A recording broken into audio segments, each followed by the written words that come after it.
La veuve d'Étienne Tshisekedi crie à l'injustice.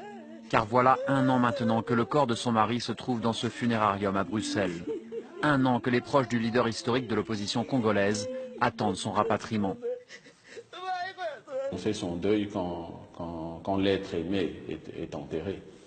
C'est une libération et on ressent à ce moment-là que la vie continue. Or ici, le temps s'est arrêté.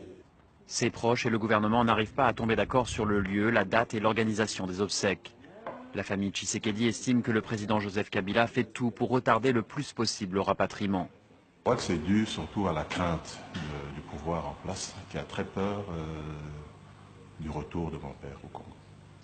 Donc ils se disent que, bon, ils font des scénarios en se disant que si jamais il devait rentrer, il y aurait un soulèvement populaire. On ne peut pas, pendant qu'on fait l'inhumation, faire des troubles ou quoi que ce soit. Donc ça serait quelque part trahir un peu tout son combat, quoi. À Kinshasa, le gouvernement lui affirme que la famille pose des conditions inacceptables. Nous avons été quelque peu surpris de la tournure que la famille voulait donner à cet événement triste en le politisant.